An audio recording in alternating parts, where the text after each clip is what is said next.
Hi, and welcome to the Dog Sports Decoded podcast. My name is Megan Ritchie, and in today's podcast, we will be interviewing Monika Hoyer. Monika is a very experienced dog trainer. She has over 15 years training dogs. She's actively competed in multiple dog sports, including barn hunt, bike joring, trick dog, see here, flyball, skyhounds, canine good neighbor, and then some agility and scent detection, as well as barn hunt, of course.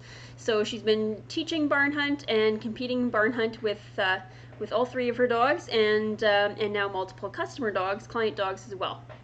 So in today's podcast, Monika is going to give us some different strategies that you can use in the blind while you're waiting for your barn hunt run. When you're competing in barn hunt, you have to wait in a tented blind area so that you can't see where the judge is hiding the gerbils, and of course you can't cheat and watch where they're hiding them and just walk over and tell your dog where they are. So in today's podcast, Monika is going to walk us through some different blind strategies, so how you can keep your dog quiet and not bother the other contestants that are in the blind with you, but also not interfere with the other dogs that are competing in the ring. So that's what Monika is going to help us with today. I hope you enjoy this podcast. We're going to talk about the blind at barn hunt. So the blind tends to be like the hardest part of barn hunt for most people. Yeah. Because it's the biggest point of anxiety, especially if you have a dog who's a bit restless or a little bit reactive.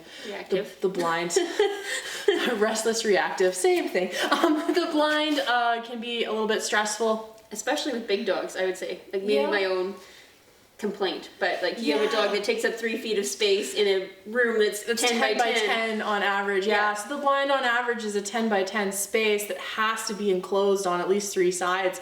So it's true, they do tend to stick all of the large dogs into the blind at the same time, and I don't know if that's always the best idea. Small dogs are easy because you can sit them on your lap. Yep, I'm always jealous of the lap dog. Yeah. But big dogs are hard because they're like, they might be on your lap, but they're still going to be all the way over there at the same time. Yeah. So depending on how big your big dog is, right? Yeah. So what I was going to help you out with a little bit today was some strategies for managing a dog in the blind in a way that it does not disrupt yourself and your hunting performance when you get into the ring, and in a way that does not disrupt your other fellow competitors, because there is actually a rule in barn hunt where if you are disruptive in the blind or to the dogs who are in the ring, you can actually be NQ'd for your run. I've heard different things about that, so that's good to know. Yeah, or excused from the blind or anything like that. And the idea is if any other competitor goes to a trial chair member and says, listen, this dog's behavior disrupted my dog's performance in some way, then that actually does turn into a bit of a thing. So we don't want to lose friends over this. No, nobody likes turning things into a thing. And it's funny because when barn hunt kind of first came to Alberta, there were kind of conflicting opinions about how your dog should be handled in the blind. A lot of people, because we didn't know as much about the sport as we do now, that it's an established sport, a lot of people thought they had to get their dog like riled up in the blind.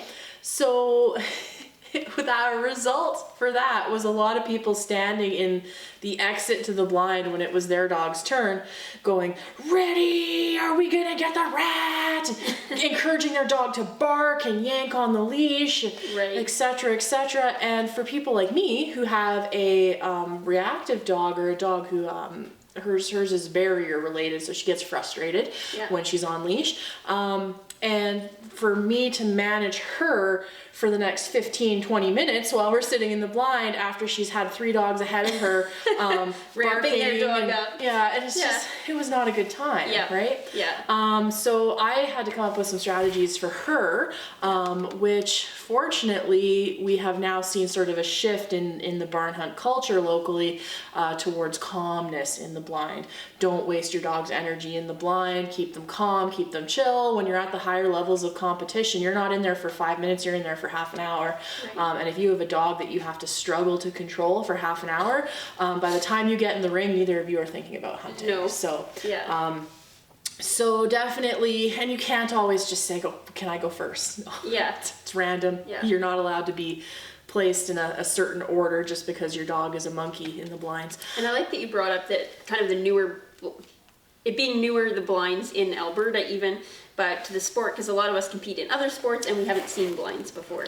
So unless you've done Earth Dog or something like that, you're maybe not used to being in a right. You're not set. Used to being in that space, and it's true. A lot of times, like in other dog sports, you're in your benching area, and then maybe you're in your warm-up area where you are getting your dog a little bit amped up, and have more work. And then you're to work. Yeah, then you're going straight into the ring, where you want your dog performing at whatever level. And I mean, there's some dogs where you want to keep them super calm even during their warm-up, because otherwise they lose their head and then they don't do a very good job.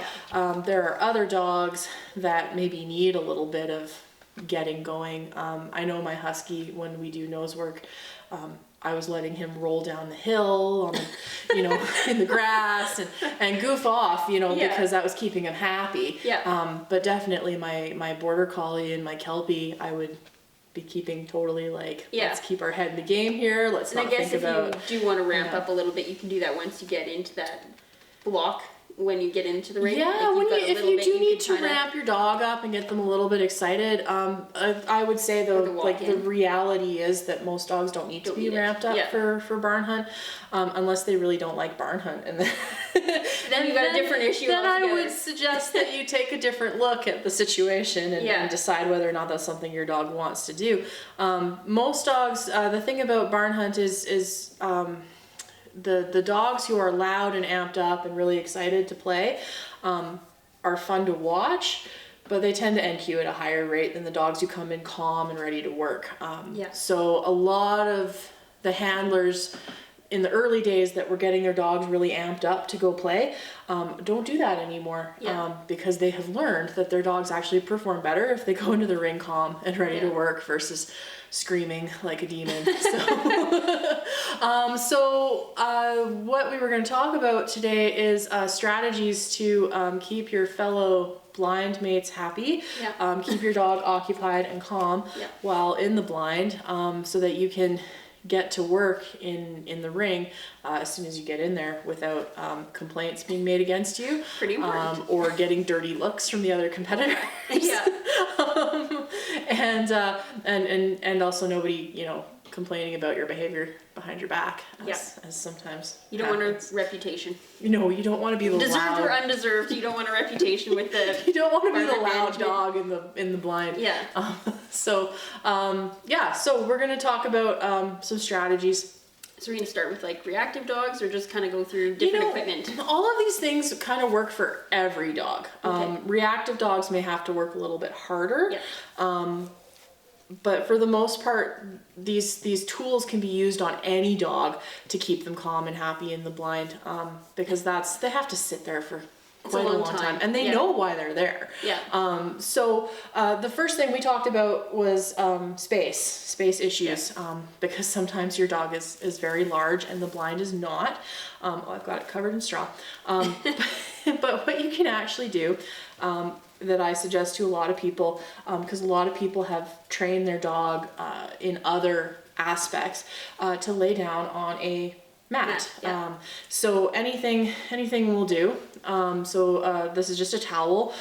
You could use a mat, you could use a cool bed if it's hot.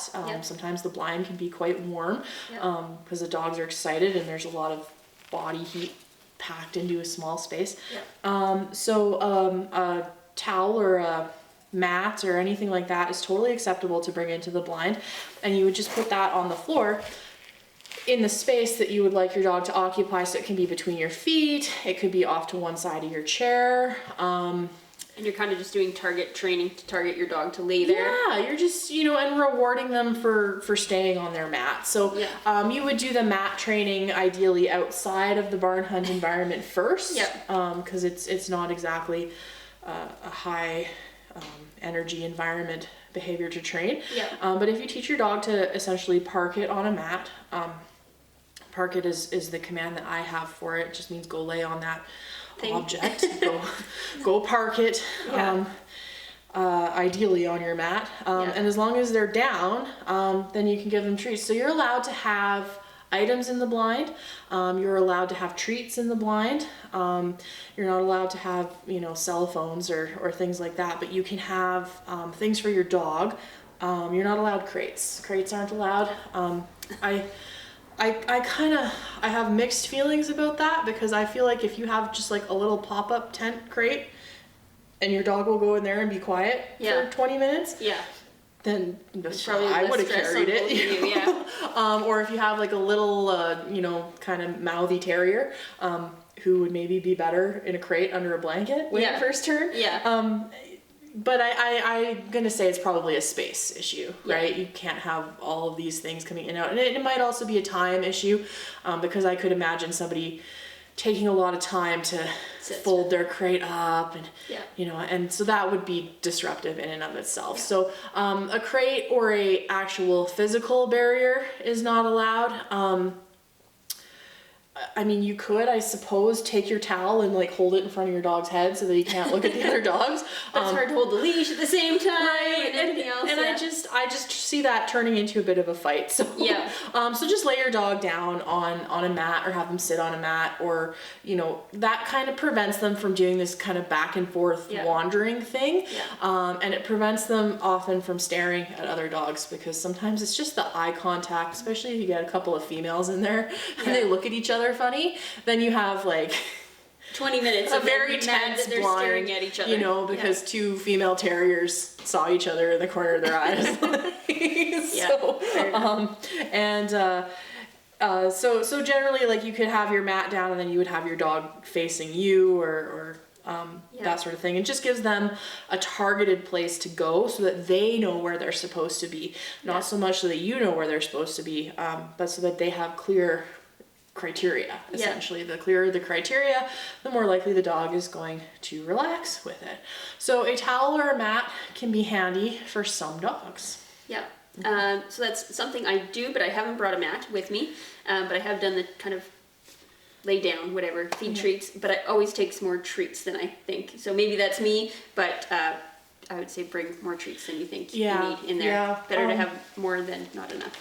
I broke my treat pouch, but I normally have like a big like pencil case sized treat pouch, and it is full of kibble and treats, and the idea of small treats is really good. These are teeny tiny mini trainers, and so lots of small treats, and ideally lots of treats that will not necessarily make them thirsty.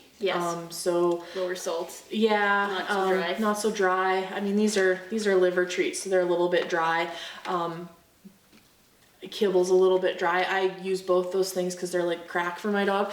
But ideally, you want a well-hydrated dog going into the ring, because their nose works better when they're hydrated, and it's a very dusty environment. So we want them kind of hydrated, but small pieces can be key here. But make sure that they're not just riding around in your pocket, because if you go into the ring and you have food in your pocket, then that's an NQ. So we want to make sure that it's in some kind of package, or a treat pouch or a Ziploc bag or something, so that when you leave the ring, everything you bring into the blind has to come out of the blind with you.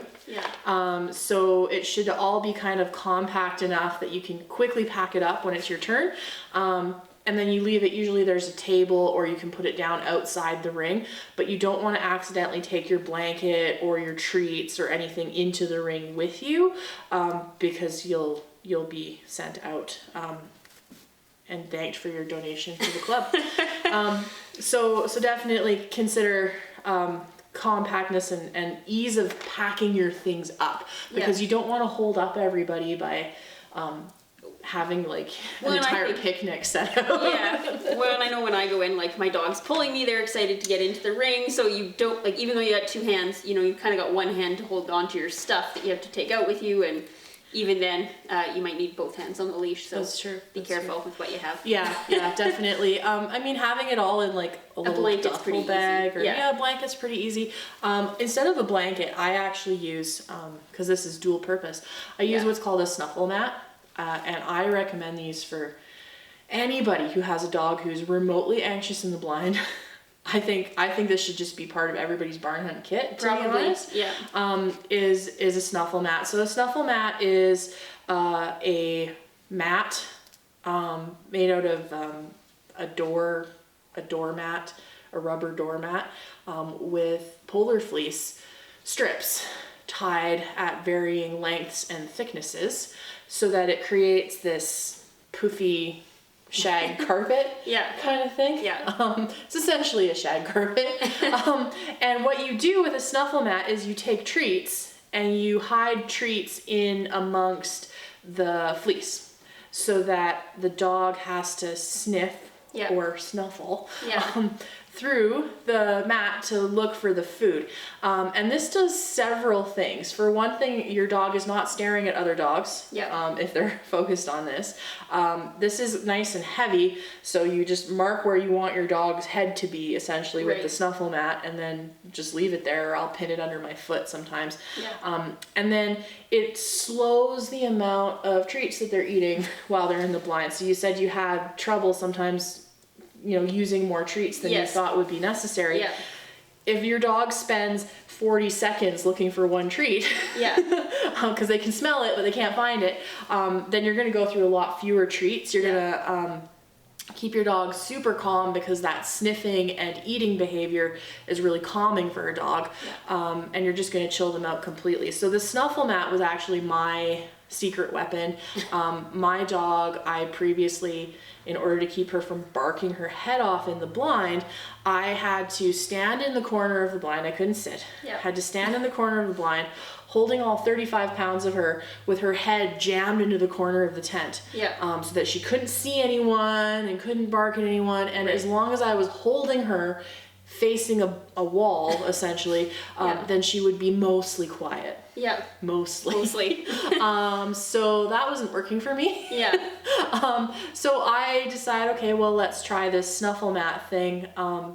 And now she uses it, so she'll lay down on it, and then I'll just drop little tiny bits of treats in, and she'll snuffle, snuffle, snuffle, snuffle, snuffle, and we can get through the full, even if we're last in the master ring, we can get through our half hour in the blind without any outbursts or frantic behavior, right?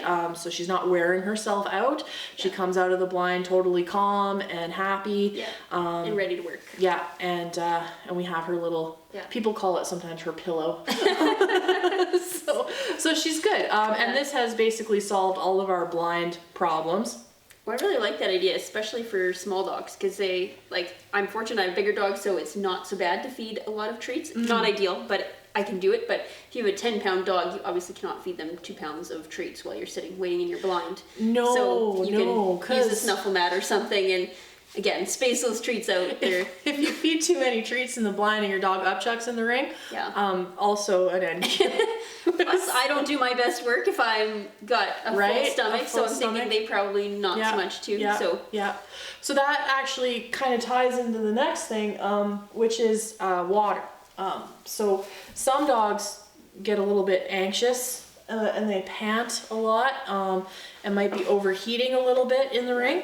So it's totally okay to bring, I wouldn't suggest like a whole jug, this is just what's in my car, but just a water bottle and a dish. And you don't want to give them a ton of water, because again, if they go into the ring and get all excited and then they burp up some water, again, that's an unfortunate NQ. But just enough for them to kind of wet their mouth and lick the bowl, or if you want to put just a little bit of water in the bottom of a water bowl and then drop some treats in so that it has the same sort of effect as a snuffle mat, you can do that. So you can put some water just a tiny bit in the bottom, and then sprinkle some treats in, and then they have to go and fish the treats out of the water. Right. And then they're keeping their mucous membranes moist at the same time, and are keeping themselves hydrated. So if it's hot too in the blind, that's a cool idea. then having a little bit of water again.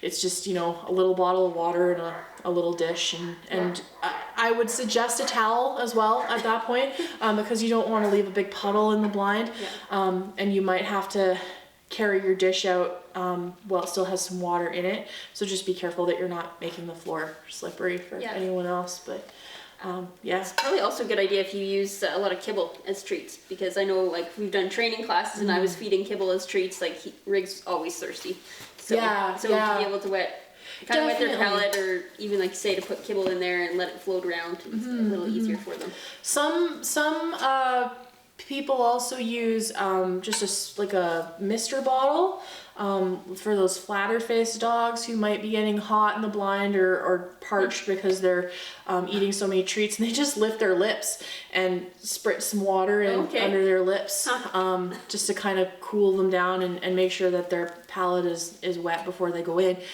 because having a dry mouth does not work well when you're doing scent related things. So so those dogs refuse water because, you know, they're a bit stressed or a bit excited, so they might not drink, or they might over drink if they get the opportunity. But just a mister bottle inside their mouth can give them what they need to go into the ring for that. And again, you're less likely to spill that. So that's nice too. Cool. So we've got treats, we've got snuffle mat, we've got water. I tried one time. It was a rawhide chew or a bully stick. It was something like that. It was consumable, but it was a chew, and I was like, well, I'll just give that to her, and she can chew it the entire time we're in the blind, and then I won't have to work so hard with, like, putting treats in the snuffle mat and paying attention to my dog. I was being lazy. Well, the timing is sometimes hard. Like, I don't know, you're being respectful of what other people are doing, you're watching their dogs, and are they staring you down, and so it does take a lot of our energy to watch everything else going on. And mostly I just got tired of getting treats all over my hands. Slimy. Drool all over. I don't know, I wasn't feeling it that day. That's fair enough. Anyway, so I made a mistake, and what I did was I brought in I think it was a bully stick. So bully stick, my dogs can have bully sticks, it's fine, no big deal. I think it was one of the ones that kind of crunches up really fast. So I thought I was the last dog, but I may have been like third and not even know it. So that was part of the problem, was I give it to her, and she's sitting there, and she's chewing and chewing and chewing and chewing, and she's munching it up, and I'm thinking, oh yeah, she'll be done in plenty of time for us to have our turn.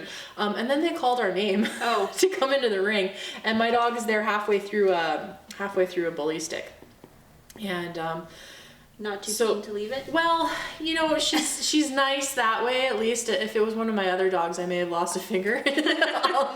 But it was awkward because she did not want to leave it. That's true. So she did definitely want the bully stick more than she wanted to go play a barn hunt, which okay, that's fair. But she then starts, because I'm telling her we gotta go. And everyone's calling for us, and everyone in the blind is laughing because I've made this terrible error. And she's like dropping pieces out of her mouth and like reaching back to try and snatch them and everything. And it was just, you know, so I'm actually still saying that's not a bad strategy to give your dog like a chew to just lay down and chew on, because chewing reduces a ton of stress. And it's, if you can just give them a bully stick or I've heard a dental going in chew. with a Kong even. Yeah, a Kong would be a good idea. I do find that the difficulty with a Kong is that quite often it's kind of messy. Or it needs to be frozen or something like that. And if you don't have the equipment to keep it frozen throughout the day, Kong might be a little harder, but it's not a bad idea. So a chew, or, you know, a rawhide or a nylabone, or, you know, something like that they're just going to lay there and chew. it's a great idea in theory. Yeah. And I'm not saying don't try it. But definitely know your run order better than I did. Yeah. And maybe kind of know what the treat's gonna do. Is it gonna fall apart? Is your dog gonna let you just take a bully stick away, go play, and then have their bully stick back next time they're in the blind? If they are, then awesome. If it's gonna turn into a fight, or that's maybe all they not think a good about idea. when they're trying to escape. If they're standing at the gate because they want their bully stick back. Yeah. You know. Oops. So oops. Yeah. So anyway, she did go out and perform pretty well. I was flustered as a result because I don't like holding up the blind. I'm always one of those people who's like, let's go, load the blind, everybody out. Yeah. You know. So when anytime you've organized, you respect how much you want to have it all move quickly. Exactly. Yeah. Nobody wants to sit in the blind any longer than they have to, and if they're waiting for you to deal with the fact that your dog won't give up their chicken foot or whatever, then that's not a good time. So so I think it was a good idea in theory. Yeah. But I don't do that anymore personally, because I don't want to have a fight with my dog right before we go into the blind.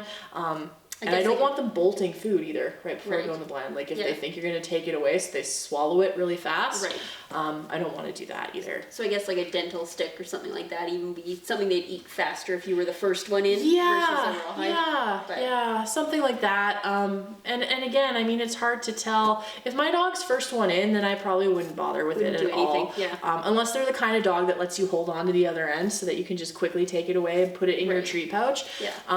And it really, like, you have to know your dog when it comes to that. And I mean, I know that this dog will let me take things from her. She's very good about that. But I had it all wrong. So not a bad idea, but definitely one that you have to put a little bit more forethought into than I did. Fair enough. Yeah. So, so those are the things that, like, I have seen work well for people in the blind, that work well for me in the blind, but there are some other things that people have tried in the blind that have actually been very disruptive to myself and others. One of those things is balls. Balls are a trigger item for a lot of especially herding breeds, or anything that's been taught to, play chuck it. So if a dog is sitting there and you're bouncing a ball in the blind, you're no longer just getting all of the attention for your dog, because be going nuts. Right? Yeah. I have had to physically drag my dogs out of blinds because somebody's left a ball on a chair. That would be us too. So a ball, or anything that's like gonna attract the attention of a ton of other dogs, is not necessarily very good sportsmanship for the blind. Sitting there bouncing a ball on the floor and expecting, the other 4 dogs in the blind to not focus on your ball, is a little bit unfair. Yeah, you're not going to win any friends. If you want some trialing friends, that's probably not a way to make them. No. Neither is this. I don't know if there's like officially a rule against squeaky toys in Barn Hunt. There might be. I'd have to check the rule book. But this is not okay. For 20 minutes. For 20 minutes. This is one of those things that every other competitor could then go to the trial chair and say, hey, this person was disrupting my dog during the hunt. Because if you've got a dog in the ring, that's very true, and the dog in the blind is doing this, then the dog in the ring is going to be incredibly disrupted, because a lot of dogs in barn hunt are actually using their ears to hunt. So if you're creating unnecessary squeaky noises outside of the ring, definitely a big faux pas. Like, just don't. No squeaky toys. Ideally, no squeaky toys in the benching area, no squeaky toys in the building, no squeaky toys in your car. Why we have squeaky toys in the world at all, I don't know. Because I really hate this sound. So the only time a squeaky toy, in my opinion, is ever appropriate is when you're trying to get a really good picture. Right? When you want your wing picture at the end of the day. You want the ears, right? And let's specify at the end of the day, not just at the end of your class, because there are other dogs still competing. So if you are ever going to use a squeaky toy, you wait until that ring is completely empty for the day. Don't even don't. Yeah, No and I guess we should kind of say that as well. Usually the blind is really close to the ring, so even if you're talking to people, just be aware, like, they can probably hear you. So, like, don't badmouth the judge or the competitor that just went in, and anything you have in there, you know, they can probably hear. You shouldn't do that anyway. You should not do that anyway, but it's bad sportsmanship. But I'm, you know, talking about the squeaky toy even, just, it is very close, so they're going to be able to hear you. Also, it's just disruptive. And I have been told to be quiet in the blind. Apparently, sometimes I get a little excited, I talk a little bit too loud. So yeah, definitely, if you're in the blind and your blind is within earshot of the ring, you want to keep your voices low. You're allowed to talk to people in the blind. It keeps everybody relaxed and happy and don't be afraid to. Ready to go. Yeah, you be friendly in the blind. The blind is a nice place. Get to know people. But definitely do not be speaking too loud, or telling your dog stuff really loud. You know, just like you don't want your dog barking, you don't want to bark in the blind either. So the other disruptive behavior I have seen in the blind is tug of war. So tug of war is not a calm game either. So in the blind, we should be focusing on calm games, you know, picking the treat out of the hand, little hand touches, you know, nice things like that. Tug of war with your dog in front of 4 other dogs is also not necessarily a really nice behavior for the blind. Save that for getting amped up for fly ball or agility or something like that. That's where you can play your tug. It's actually happened to me before in the blind where another competitor has been playing tug with their dog. And that takes up, like we were saying, a lot of space, because dogs, you got the length of the dog, and then you have the length of the tug toy, and then you're kind of at the end of it. And so this dog was like getting into my dog's face and everybody else's dog's face, and I mean, they were having a great time together, but I don't think they were super aware of the effect it was having on the other dogs in the space. So calm games in the blind, totally fine. Things that keep your dog's attention focused on you. Try not to drop your treats and send them skittering under other dogs, things like that. But for the most part, you know, you're allowed to have these things in the blind as long as they're calm and not disruptive. So I think that's going to help a lot with kind of keeping your dog chill and mellow in the blind, and then getting them to the ring and ready to hunt. Because we definitely want them in the right mindset when they go into work, and don't want to disrupt everybody. Work starts in the blind. So they're not just in there chilling. They're supposed to be thinking about work when they're in the blind. Okay, that might be our problem. Maybe. Anyway, all right. Thanks for tuning in. So I hope you enjoyed that episode. I always get a lot of information when I talk to Monika, and I hope that's given you some different ideas that you can use and implement at your next competition to make the process a little bit less stressful for you and your dog. If you would like to learn more about Monika or sign up and take some lessons from her, she does teach out of Hightails Pet Resort, and you can visit their website at hightails.ca and give them a call and sign up for a lesson. I know she'd love to see you there. So thanks for joining us, and have a great day, everybody.